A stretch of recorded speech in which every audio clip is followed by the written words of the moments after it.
Շնորհակալություն այս հնարավորությունը ընձեռելու համար եւ թույլ տվեք կետարկետ ներկայացնել 2025 թվականին կադաստրի կոմիտեում իրականացված աշխատանքները եւ համապատասխան բարեփոխումները եւ բովանդակային առումով կադաստրի կոմիտեին հատկացված է եղել 2025 թվականի համար շուրջ 4 միլիարդ դրամ, որը ծախսվել է կադաստրի կոմիտեի ընթացիկ ծախսերի, կապիտալ ծախսերի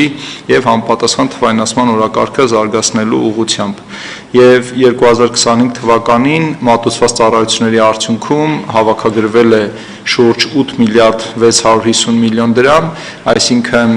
տարբերությունը ծախսերի եւ հավաքագրված ծառայությունների մատուցման արդյունքում հավաքագրված միջոցների միջև տարբերությունը կազմել է շուրջ 4 միլիարդ 600 միլիոն դրամ, որը վճարվել է Հայաստանի Հանրապետության պետական բյուջե։ Նշեմ, որ 2025 թվականի ցուցանիշները մոտ են 2024 թվականի ցուցանիշներին եւ գերազանցում են նախորդ տարիներում հավաքագրված միջոցներին եւ 24 թվականի ցուցանիշներից պակաս է շուրջ 140 միլիոն դրամի չափով։ Եվ այս տարբերությունը հիմնականում կախված է եղել գնման իրավունքների այդ գրանցման ինստիտուտի հետ կապված գործարքների քանակից։ Եվ հաջորդիվ թույլ տվեք ներկայացնել արդեն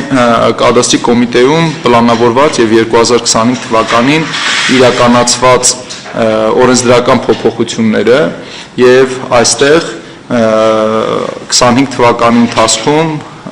մշակվել եւ ազգային ժողովի կողմից ընդունվել է թվով 21 օրենք եւ կառավարության կողմից ընդունվել է թվով 21 կառավարության որոշում։ Այսինքն այս թվերը հենց խոսուն ցուցանիշ են այն մասին, որ բարեփոխումները եւ օրենսդրական դաշտի կարգավորումները